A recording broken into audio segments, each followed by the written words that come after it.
The final recording, Michael Jackson Left Behind. In the final months of Michael Jackson's life, the world was focused on something much bigger than a recording studio. He was preparing for the This Is It concerts in London, rehearsing songs, refining choreography, and building what was supposed to become one of the most ambitious live shows of his career. But behind those rehearsals, another story was unfolding quietly. Michael was still creating music. According to contemporary reporting, he had been working on unreleased material with artists including Neo, Akon, and Will, I Am, while also continuing to develop new musical ideas. Those recordings were never presented to the public in the way everyone had expected because Michael died suddenly on June 25, 2009. What makes the story even more fascinating is that some of the material connected to Michael's final period wasn't originally intended to become a farewell. The song This Is It, which would later become closely associated with his final documentary, was actually based on a much older recording. The song had been written by Michael Jackson and Paul Anka and originally recorded as a demo decades earlier. It was reworked for the 2009 project and released after Michael's death. So while the title made it sound like a final statement from Michael, the recording itself was actually a rediscovered piece from an earlier chapter of his career. That distinction matters because it shows just how complicated Michael's final musical story really was.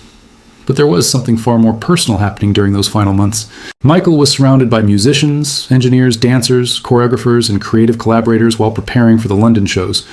More than 100 hours of rehearsal footage were eventually preserved, giving audiences an unprecedented look at him working during the final period of his life. Sony described the footage as a rare behind-the-scenes view of Michael developing and perfecting the performances that were supposed to become his return to the stage. The concerts never happened, but the recordings and rehearsal material remained behind. A final glimpse of an artist who was still creating, still refining, and still imagining what came next. And somewhere inside that unfinished body of work was a recording the world would only understand differently after Michael was gone. The secret studio sessions Michael Jackson never got to finish. Behind Michael Jackson's final months was another story that happened away from the rehearsal stage. He was still developing music, revisiting unfinished material, and working with producers on ideas that were never given the opportunity to become completed songs. According to available accounts, some of the material from his final recording period later appeared on the posthumous album Michael, released in 2010, with 9 previously unreleased tracks, largely drawn from his later sessions. The recordings show that Michael was still searching for new sounds and working with contemporary producers, rather than simply repeating the style of his earlier career. One particularly revealing story involves A Place with No Name. The song had existed for years, but Michael revisited it during sessions at his Las Vegas home studio in 2008. Producer Nephew was given unfinished material from Michael's vault and asked to develop new musical arrangements around it. Engineer Michael Prince recalled that Michael had favorite songs and works in progress that he would bring forward when he wanted to explore a new direction. The vocals could remain essentially the same while the surrounding production was rebuilt. That process shows how Michael continued to treat songs as living projects, pieces that could be reopened, reshaped, and pushed toward something new. But some collaborations never even reached that stage. According to producer Dr. Freeze, he visited Michael at his Las Vegas residence shortly before his death, where they discussed songs Freeze had written specifically for him. Michael reportedly loved the material and wanted to begin recording it, but the actual sessions never happened. Their final conversation ended with Michael expressing his affection before they went their separate ways. Weeks later, Michael was gone. That makes these unfinished sessions especially haunting, not because every unfinished song can be called a final recording, but because they reveal an artist who was still planning, still listening, and still imagining what his next music could become. The music wasn't finished. Michael's creative journey simply stopped before he could finish it. The song Michael was still trying to bring back to life. There was one song Michael Jackson simply refused to leave behind. A Place with No Name had begun years before his final chapter. But instead of abandoning it after the first version failed to find a place on an album, Michael kept returning to it.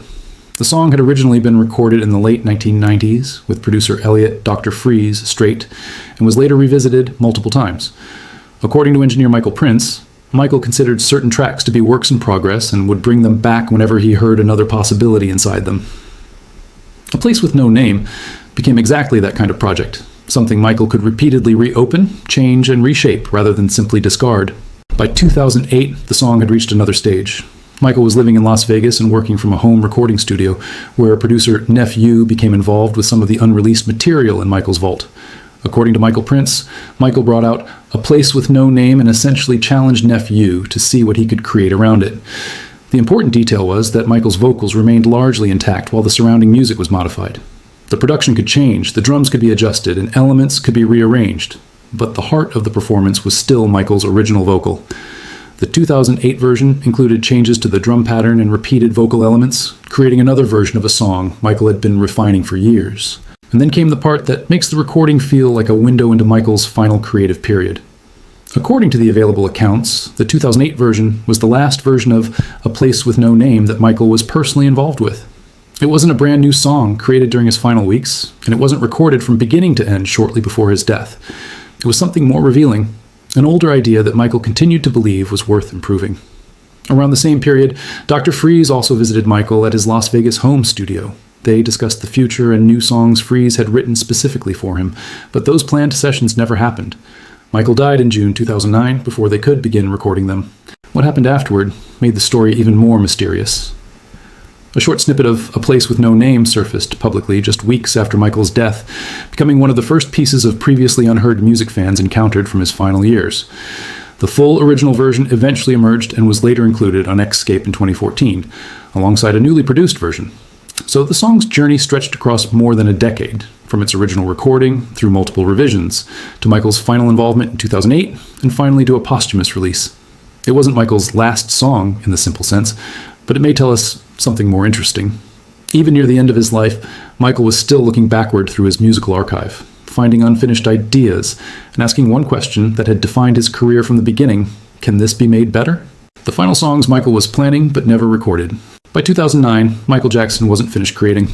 In fact, some of the most intriguing music connected to his final period never became completed recordings at all.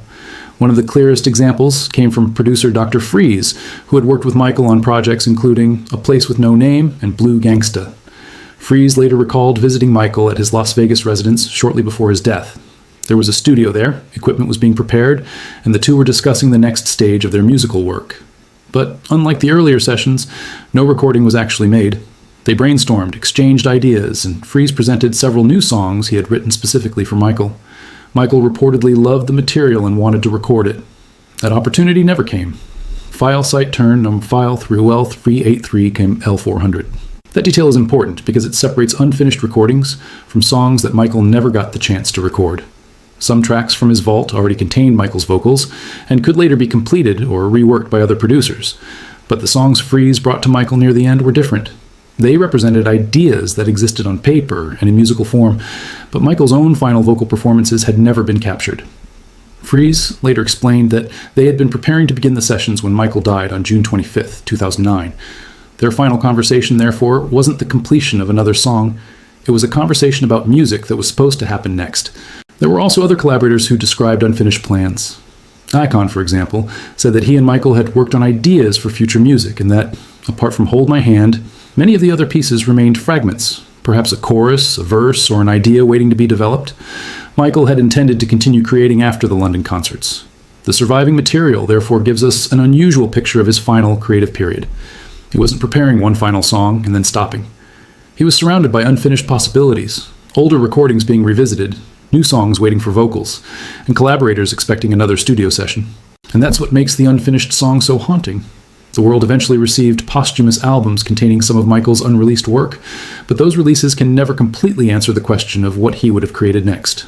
The source material for this documentary also preserves a recording from May 10th, 2009, giving listeners a glimpse into Michael's state of mind and his desire to use his creativity to leave something meaningful behind. The songs that were never recorded remain different. They are not lost performances waiting to be discovered. They are possibilities that ended before the microphone was ever switched on. The recording Michael made just weeks before the world lost him. On May 10th, 2009, just 6.5 weeks before Michael Jackson's death, a recording was made that would remain hidden from the public for years. It wasn't a polished studio performance or a finished song. It was a private audio recording captured on Conrad Murray's iPhone while Michael was under the influence of sedative medication. When the recording was eventually played during Murray's 2011 trial, listeners heard something radically different from the confident voice they knew from the stage. Michael spoke slowly and indistinctly, but beneath the slurred delivery was a man intensely focused on what he still wanted to accomplish. What Michael talked about was his upcoming This Is It concerts. He wanted the shows to be extraordinary, to create the kind of performance people would leave believing they had witnessed something unlike anything before. But the most revealing part of the recording wasn't his ambition for the concerts. It was what he wanted those performances to make possible afterward. Michael described using the proceeds to create a huge children's hospital, complete with spaces designed to make sick children feel less isolated and depressed. He spoke about children as angels and connected the idea directly to his own childhood, saying he understood their pain because he had never experienced a normal childhood himself. The recording, therefore, became something much more complicated than a simple final audio clip. It captured Michael's exhaustion and vulnerability, but it also captured his determination. He wasn't talking as the perfectly controlled performer audiences saw under stage lights. He was speaking privately, in a heavily sedated state, about the legacy he still hoped to build. He wanted the concerts to succeed, but he also wanted what came afterward to matter even more. In his own mind, the performances were a means to something larger, a way to help children and leave behind something that could outlive the show itself. And that is why this recording remains so haunting. It wasn't a final song. It wasn't a planned farewell message. It was a private glimpse into Michael's thoughts only weeks before his death, revealing how strongly he was still thinking about performance, purpose, children, and the legacy he wanted to leave behind. The world would never see the concerts he was describing. But this small, imperfect recording survived, and when people finally heard it, they discovered something the polished performances could never reveal. The man behind the superstar, still imagining what he could accomplish next. The final studio work Michael Jackson left behind. Michael Jackson's final creative period wasn't defined by one last finished album. It was a collection of recordings, unfinished ideas, rehearsal work, and musical experiments that showed he was still trying to shape what came next. According to the source transcript, even while preparing for This Is It, Michael remained deeply involved in his music. He continued refining performances, working with musicians, and experimenting with the sound and arrangement of songs. The material left behind, therefore, wasn't simply a collection of old recordings pulled from a vault. It represented different stages of Michael's creative process. Some songs developed years earlier, others revisited much later, and some ideas apparently still being worked on during his final months. The surviving rehearsal material also reveals how seriously Michael approached that final work. According to the transcript, he worked repeatedly on songs such as Billie Jean and Beat It, coordinating his movements with the band and dancers while paying close attention to timing and visual cues. Yet the footage also exposed the physical limitations he was experiencing. He sometimes conserved his voice by marking vocals rather than singing at full intensity, while studio effects and overdubbing could later help create the polished sound expected from the production. The source describes a striking contradiction. Michael was still demanding perfection from the performance, while his body was increasingly struggling to keep up with the demands of that perfection. One of the most revealing examples was I Just Can't Stop Loving You. The transcript describes Michael rehearsing the duet with Judith Hill and working with vocal coach Seth Riggs to prepare his voice. At one point, the arrangement was simplified, so that the performance could focus more directly on the vocals, with only sparse piano and bass supporting the singers. But the rehearsal footage also showed how difficult those final preparations had become. According to the source, Michael experienced severe exhaustion and shaking, meaning he sometimes had to mark the vocals and movements rather than perform everything at full strength. And then there was Earth Song, which the transcript identifies as one of the final major performances Michael rehearsed at the Staples Center on June 24, 2009, just one day before his death. The planned production was enormous, involving 3D projections, environmental imagery, and a dramatic stage presentation designed to make the song's message feel cinematic. Michael was still shaping those ideas right up to the end. That is perhaps the most important thing these final recordings and rehearsals reveal. He wasn't looking backward. He was still creating, still correcting, and still trying to make the next performance better. The work was unfinished, not because Michael had stopped creating, but because his creative process was suddenly cut short. The song Michael was heard, working on just days before his death. In the final days of Michael Jackson's life, the music was still being built.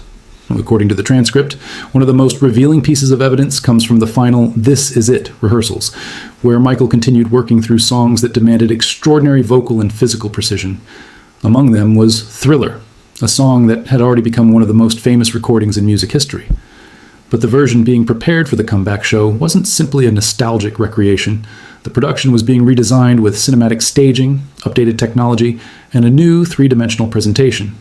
The source describes a graveyard sequence and visual effects that were being developed into a massive live performance. What makes the story particularly striking is how close this work came to Michael's final days. According to the source, material connected to the Thriller production was being developed just days before his death, while Michael was still demanding that the original musical character remain intact. The transcript describes him working despite tremendous physical exhaustion and maintaining the original key rather than lowering it, simply because decades had passed since the song was first recorded. That decision reflected something fundamental about Michael's approach. Even during the most difficult period of his life, he was still thinking about how the performance should sound and feel. He wasn't simply appearing at rehearsal. He was still involved in the details. But there was another side to those final rehearsals that the polished footage couldn't hide. The source describes Michael as physically exhausted, sometimes unable to perform the full vocals and choreography at maximum intensity. During Shake Your Body, for example, he relied on studio effects and sometimes marked the performance rather than giving everything physically, while the live band continued building the arrangement around him. The contrast was extraordinary. The production around him was becoming larger, more technological, and more ambitious, while Michael himself was struggling to conserve enough energy to complete the work. Yet he continued refining it. And then came June 24th, 2009. According to the transcript, Michael performed Earth Song during what would become his final rehearsal at the Staples Center. The performance was supposed to be the emotional climax of the London concerts, combining environmental imagery, enormous stage machinery, and 3D projections. Michael performed it with remarkable intensity just hours before his death. It wasn't necessarily the last recording in the literal sense, but it was the final documented glimpse of Michael still building the show, still shaping the music, and still preparing for an audience that would never see him perform it live. The final rehearsal that captured Michael at his most vulnerable. The final rehearsal footage of Michael Jackson contains a contradiction that is difficult to ignore. On the surface, he still looked like the performer millions remembered, precise, focused, and determined to make every detail of the show work. But underneath that performance was a much more vulnerable reality. According to the source transcript, rehearsals were becoming increasingly difficult because Michael's stamina had declined dramatically. During Shake Your Body, the choreography required intense coordination with the dancers, yet Michael sometimes had to mark the vocals and movements rather than perform them at full strength. Studio effects were used to support the rehearsal sound, while the live band continued working through the arrangements with him.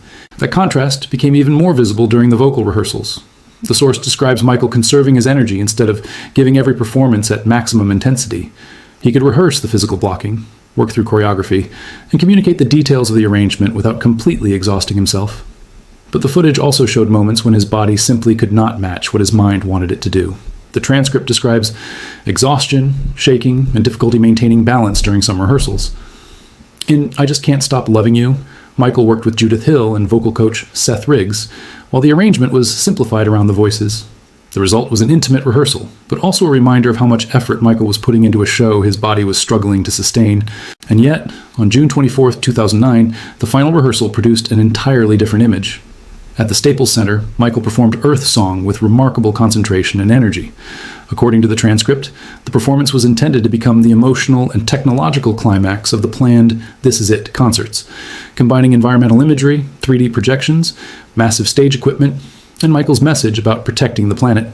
The footage, therefore, captures two versions of Michael at once: the exhausted man struggling through the demands of rehearsal, and the perfectionist performer who could still summon extraordinary intensity when the music began. That may be what makes the final rehearsal so powerful. It doesn't show a superstar who suddenly became invincible for one last performance. It shows someone fighting to preserve the standard he had demanded from himself for decades. The vulnerability was there, but so was the determination. Michael knew what he wanted the audience to experience, and even when his physical condition made that increasingly difficult, he continued working toward it. The audience never got to see the finished concert. But the final rehearsal survived, and in that footage, Michael's last artistic effort remains frozen between exhaustion and ambition, weakness and control, reality and the extraordinary performer he still tried to become every time the music started. The final night, Michael thought he would return to the stage. On the night of June 24, 2009, Michael Jackson wasn't preparing for a farewell. He was preparing for a comeback. The final rehearsal at the Staples Center was supposed to be another step toward London, where This Is It would finally bring him back to a live audience. According to the source transcript, Michael performed Earth Song during that final run-through with remarkable concentration and energy, despite the demanding preparation that had preceded it. The performance was designed to become one of the emotional centers of the concert, combining music, environmental imagery, enormous stage pieces, and technology into a theatrical experience Michael had spent months helping shape. The tragedy is that everyone in that building was still thinking about the future. The London shows were expected to be the beginning of Michael's return to the stage, not the end of his career. The source material describes how the production team was still working through transitions, choreography, lighting, sound, and elaborate visual sequences. Michael himself remained focused on the details. Even when rehearsals were physically demanding, he continued participating in the creative process and pushing toward the finished performance. Nothing about that final rehearsal was presented as a goodbye. The expectation was that there would be another rehearsal, another night, another performance, and eventually an audience waiting in London. But only hours later, that future disappeared. Michael returned home after the rehearsal, and the events that followed would become the final chapter of his life. The source transcript describes the medical emergency that unfolded at his home and the subsequent investigation into the circumstances surrounding his death. Dr. Conrad Murray was later convicted of involuntary manslaughter, while the wider circumstances became the subject of intense public scrutiny and speculation. For Michael, however, the final rehearsal itself had been something entirely different. He wasn't performing a memorial. He wasn't saying goodbye. He was working toward a show he expected to perform. And that is what makes the final footage so difficult to watch. The audience knows something Michael did not. We know that the stage at Staples Center would become the last stage on which he rehearsed, while Michael believed it was simply another stop on the road back to performing. His final night was therefore not defined by a farewell speech or a final curtain call. It ended with unfinished plans, unreleased music, and a concert that would never open. The world expected to see Michael Jackson return to the stage. Instead, those final rehearsal images became the closest thing we have to the performance that never happened. The final recording. Michael Jackson left behind and the legacy it created. When people hear the phrase Michael Jackson's final recording, they might expect one last song, a finished track recorded shortly before his death. But the source tells a more complicated story. One of the most revealing recordings from Michael's final weeks was made on May 10th, 2009, and later played during the 2011 trial of Dr. Conrad Murray.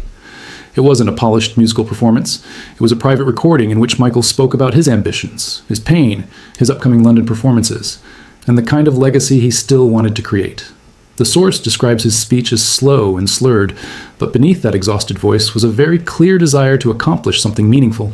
Michael spoke about children and the pain of growing up without what he considered a normal childhood. He wanted the success of his planned performances to help create something lasting for future generations, particularly a medical institution where children could receive care and feel supported. The source presents this recording as an unusual glimpse into the thoughts behind the superstar image. On stage, Michael was expected to look energetic and completely in control. In this private recording, however, there was no choreography to hide behind and no audience to impress. There was simply a tired voice describing what he still hoped to accomplish. And then there was the music itself. Michael left behind a collection of unfinished recordings, partially developed ideas and performances that were never completed in the way he had intended. The final This Is It rehearsals showed him continuing to work toward perfection, even as his physical condition made the process increasingly difficult. The source describes him repeatedly rehearsing, conserving his energy when necessary, and relying on marking vocals and movements during some sessions. Yet, on June 24th, 2009, he still delivered a powerful rehearsal of Earth Song at the Staples Center, the final documented rehearsal before his death. That is ultimately what makes Michael Jackson's final recordings and rehearsals so powerful. They don't provide a neat final chapter. They show an artist who is still working, still planning, still imagining new music, and still trying to build a future he would never live to see. His London concerts never opened. Some songs remained unfinished. The final rehearsal became a farewell, only because history made it one. And the private recording from May 10th became more significant because it preserved something performances could never capture. The thoughts of Michael Jackson when the spotlight wasn't on him. Michael Jackson died on June 25th, 2009, but the work he left behind continued to reach audiences around the world. The unfinished recordings, rehearsal footage, and final performances became part of his posthumous legacy. His final chapter wasn't defined by one perfect last song. It was defined by unfinished possibilities, music he still wanted to make, performances he still wanted to perfect, and dreams he still hoped to turn into reality. Perhaps that is the most haunting part of the story. Michael believed there would be a tomorrow. He was preparing for it right up until the end. The world simply never got to hear what that tomorrow would have sounded like. End of documentary. Thank you for watching. If you enjoyed this documentary, please like this video, subscribe to the channel, and turn on notifications for more Michael Jackson stories, rare recordings, hidden footage, and untold moments from music history. Until next time, thank you for watching.